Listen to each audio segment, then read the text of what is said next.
एक गांव में बंटी नाम का एक किसान अपनी पत्नी पूजा और 3 लड़कों के साथ रहता था। बंटी खेतों में मेहनत करके अपने परिवार का पेट पालता था, लेकिन उसके 3 लड़के आलसी थे जो गांव में वैसे ही इधर उधर घूमते रहते थे। और बंटी अपनी पत्नी से कहती है, अरे पूजा, मुझे तो इस बात की चिंता लगी रहती है कि अभी तो मैं खेतों में काम कर रहा हूँ, लेकिन मेरे बाद इन लड़कों का क्या होगा। इन्होंने तो कभी मेहनत भी नहीं करी है, ये तो कभी खेतों में भी नहीं गए हैं। आप चिंता मत कीजिए, ये भी धीरे धीरे काम करने लगेंगे। समय बीतता गया और बंटी के लड़के कोई काम नहीं करते थे। एक बार बंटी बहुत बीमार पड़ गया और वह काफी दिनों तक बीमार ही रहा।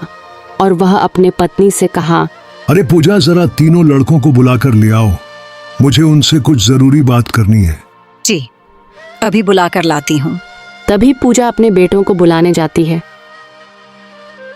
अरे सुनो बेटा, तुम्हारे पिताजी तुम्हें बुला रहे हैं, जल्दी आओ। जी माँ जी, आप चलिए, हम अभी आते हैं।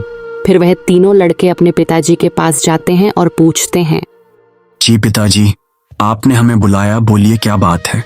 सुनो बेटा, मुझे लगता है कि अब मैं ज्यादा दिनों तक जीवित नहीं रहूंगा। इसलिए बेटा, मैं तुम लोगों को बताना चाहता हूँ कि मैंने अपने जीवन भर का कमाया हुआ धन अपने खेत के नीचे दबा रखा है। मेरी बात मानकर तुम उसमें से खजाना निकालकर आपस में बांट लेना। बंटी की मृत्यु के कुछ दिनों बाद उसके लड़के खेत में दबाया हुआ खजाना निकालने गए। उन्होंने सुबह से लेकर शाम तक सारा खेत खोद डाला, लेकिन उनको कोई भी खजाना नजर नहीं आया। तीनों लड़की घर आकर अपनी माँ से कहता है, माँ, पिताजी ने हमसे झूठ बोला था, उस खेत में हमें कोई खजाना नहीं मिला।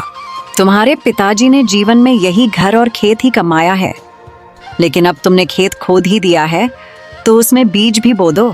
ठीक है माँ जी, जैसा आप सही समझें। लड़कों ने माँ के कहे अनुसार खेत में बीज बो दिए और खेत की देखभाल करने लगे।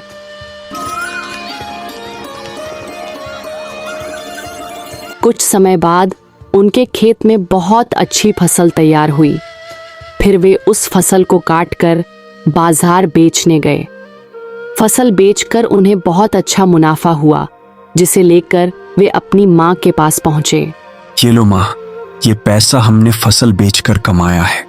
लड़कों की यह बात सुनकर पूजा बहुत खुश हो जाती है और अपने बेटों से कहता है, तुम्हारी मेहनत ही असली खजाना है, यही तुम्हारे पिताजी तुम्हें समझाना चाहते थे। फिर वह तीनों हर रोज खेतों में काम करते और जो भी फसल होता उसे बाजार में भेजता। जो भी मुनाफा होता उसे माँ को दे देता। इस कहानी से हमें यह शिक्षा मिलती है कि हमें आलस त्याग कर मेहनत करना चाहिए। मेहनत ही इंसान की असली दौलत है।